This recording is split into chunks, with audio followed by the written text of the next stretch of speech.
frequently to encourage people to stay home. President Moon wraps up a summit with other leaders of the G20 held virtually this year. He renews his commitment to making South Korea carbon neutral by 2050. And South Korea's exports in the first 20 days of November are up more than 11% compared to the same time last year.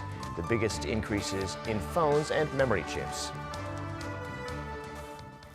It's 5 p.m. here in Seoul. Thanks for tuning in to Arirang News. I'm Devin Whiting.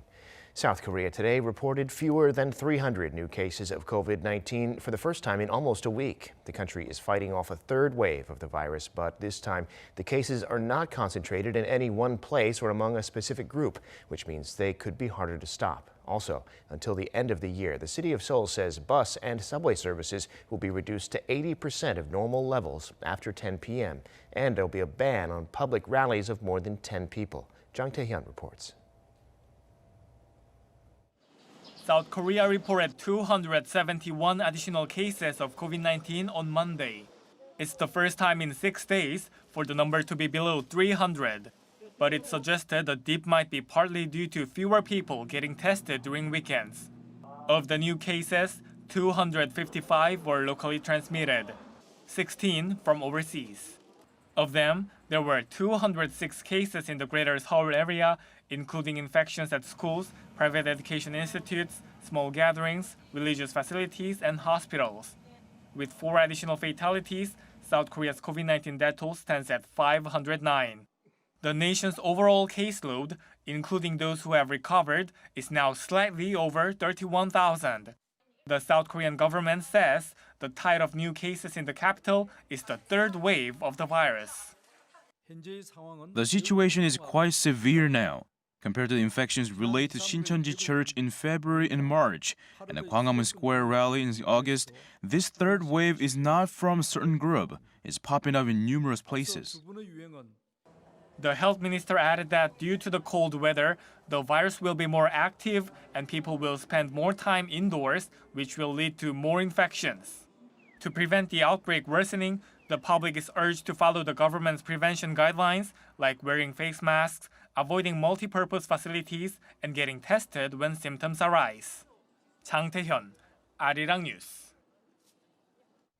The head of the U.S. vaccine program says Americans could start getting their COVID-19 vaccines in just a few weeks from now, in December. And 70% of the population, he says, could be vaccinated by May.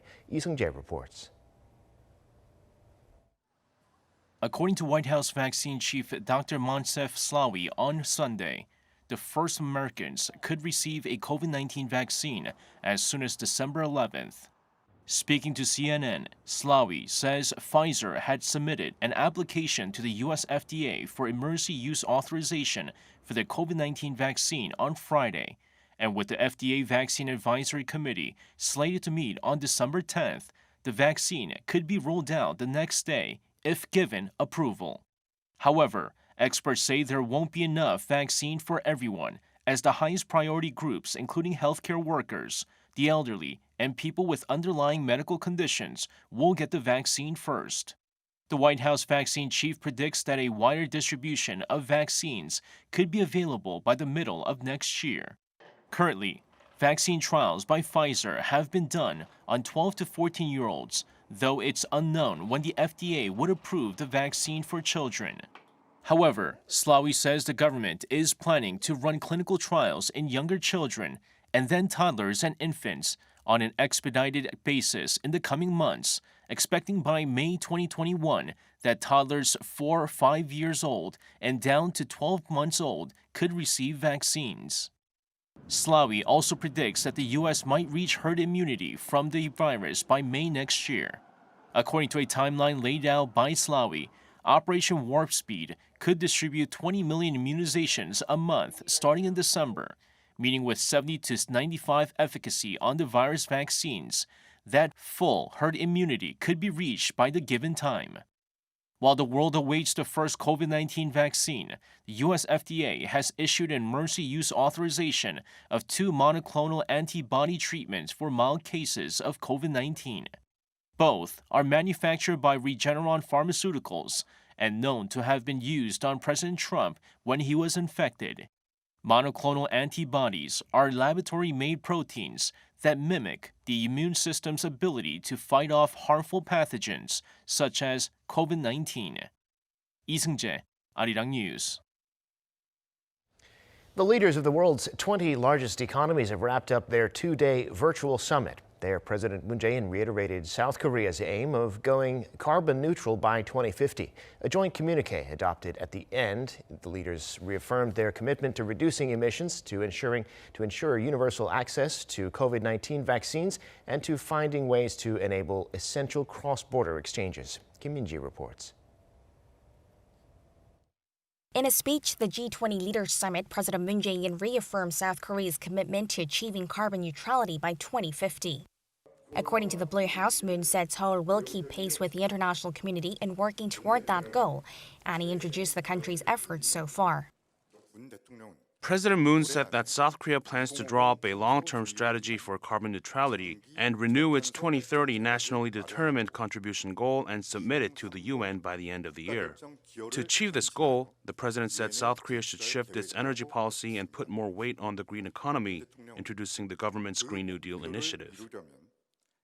In the leader statement adopted following the two-day virtual summit hosted by Saudi Arabia, the G20 endorsed the circular carbon economy platform aimed at reducing emissions through its 4 Rs: reduce, reuse, recycle, and remove. Also in their joint communique, the leaders pledged to spare no efforts to ensure affordable and equitable access to safe and effective COVID-19 drugs and vaccines for all, stressing that extensive immunization is a global public good. The G20 members said they stand united in their conviction that coordinated global action, solidarity, and multilateral cooperation are more necessary than ever. We have upheld our commitment to continue to work together to rise the challenge of the COVID-19 pandemic in order to safeguard lives and livelihoods and protect the most vulnerable groups. We have adopted important policies that will achieve recovery all the way to an economy that is resilient, sustainable, inclusive, and balanced.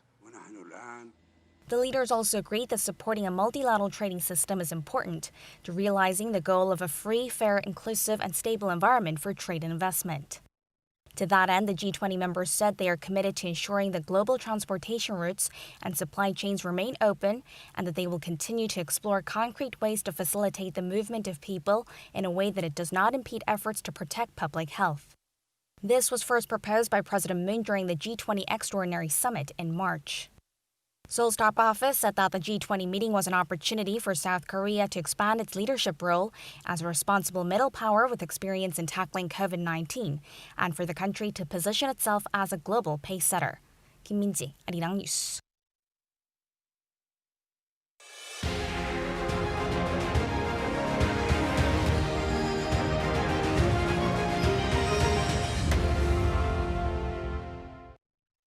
South Korea's economic recovery appears to be picking up steam. Exports in the first 20 days of November were higher than they were a year ago. According to the Korea Customs Service, exports from November 1st to the 20th amounted to around $31.3 billion, up 11.1% on year. The daily average was also up by more than 7.5%.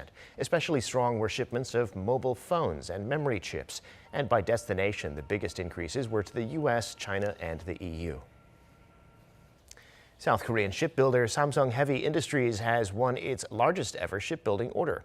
The company said on Monday that it signed a deal worth $2.5 billion with a European company to provide ship blocks and other materials. The deal runs through December 2025. This contract puts Samsung Heavy at 45% of its target for orders this year, with orders so far worth a total of $3.8 billion. Time now for an in-depth look at the market news this afternoon, and for that I'm joined on the line by Dr. Yang Jun-seok, Professor of Economics at the Catholic University of Korea. Professor Yang, thanks for coming on today. Happy to be here. Well, stocks in New York ended lower last Friday with the coronavirus spreading faster than ever in the U.S. Korean stocks today, though, up quite a bit, in fact, closing at a record high. What's the story in the markets today? Okay, well, starting with the U.S. market, as you mentioned, U.S. had a lackluster Friday. In fact, it had a lackluster week in general. Dow and S&P fell for the week, and NASDAQ is holding more or less level. This recent fall or recent lacklusterness is attributed to fears of lockdown because the coronavirus infection is hitting historical highs, and there's more and more problems dealing with not enough beds in hospitals and so on, but also perhaps the uncertainty over President Trump's behavior, not allowing the transition to President-elect Biden to go forth. So there's more and more nervousness in the U.S. economy. And it's also true that most people believe that stock markets in U.S. is currently overvalued. So they may be taking a wait-and-see attitude, waiting for the last Fed FOMC meeting, which is due to be held on December 15th and 16th. Now, for Europe, the markets in Germany, France, and UK, they were either steady or rose modestly, so they, again, seem to be taking a wait-and-see attitude. For Asia, the performance over the last week and performance today was a bit mixed. Nikkei, it fell starting at Wednesday last week. It is closed today. Shanghai, it's been rising since Tuesday. Hang Seng Hong Kong, it's been more or less level since last Monday. So all that reflects, I think, peculiarities of their particular market, increasing coronavirus in Japan, rising confidence about economic recovery in China mainland, and in Hong Kong, more or less nervousness about their political situation, how much China is going to interfere. But the big news today, as you just mentioned, is Korea, because KOSPI hit a historical highest closing number, 2602.59. It has hit more than 2600 during middle of a trading day, but this is the first time it closed above that level. It's attributed to purchases by foreigners. Foreigners had steadily sold Korean stocks from 2017 to 2020, net outflow of 36 trillion won. But with recent rise in ROE from Korean firms, foreigners started purchasing again. Just in November, they purchased 4 trillion won of Korean stocks. And the rise today was seen in electronics, financial securities, transport equipment, transport warehousing, steel and metals, machinery industries, and the big winners today was Samsung Electronics, which rose more than 4%, LG Chemicals, Samsung SDI, Kia Motors, Hyundai Mobis, and POSCO rose between 2 to 3% levels. And this might also be affecting KOSDAQ a bit as well. It closed today at 873.29. That's, I think, within somewhat of a striking distance of their highest in 5 years, which is 913.12, which was seen in January 2018. So KOSDAQ also hitting the highest. It's not inconceivable, but the difference may be that KOSDAQ right now is driven by individual investors, whereas KOSPI is driven by foreigners. Well, Professor, as we just heard a minute ago, Korea's exports are up so far this month, both overall compared to a year ago and also on a daily basis. Now, what do you make of these numbers? Okay, well, I'll take any good news we can get. Remember, these only look at first 20 days of November. It did rise by 11.1% compared to first 20 days of November 2019. But we also have to remember that November 2019 was not that great a month. It had fallen 9.8% compared to November 2018. So whether it will hit the levels of November 2018 remains to be seen. And last month, things got worse in the last 10 days of the month instead of getting better. So we'll keep on hoping. We also saw that imports rose by 1.3%, but again, imports did not do very well in November of last year. It had fallen by 11.2%. So while we may do better than 2019, whether we'll do better than 2018 is up to question. Semiconductors just have been amazing. There has been a lot of worried speculation this year that semiconductor exports will fall, but it's going as strong as ever.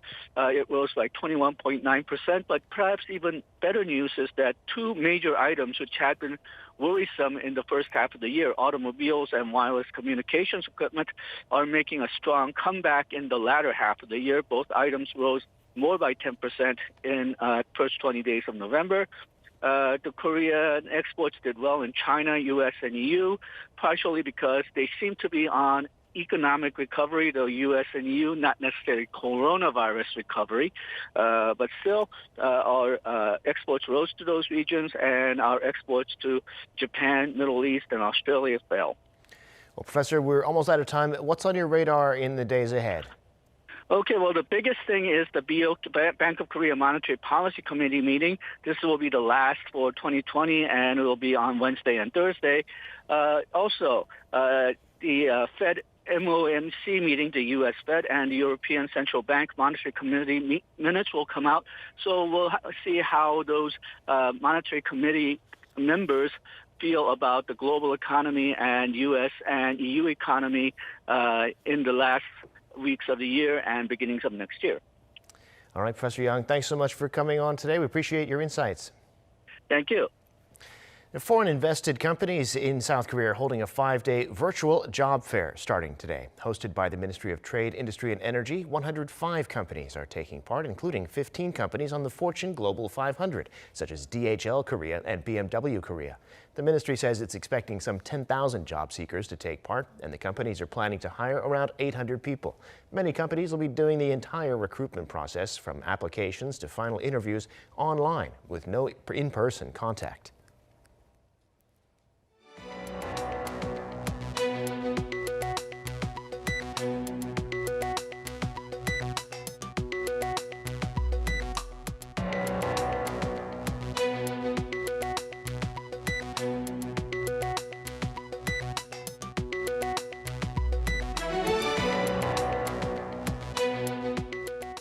And that does it for this newscast. Thank you for watching.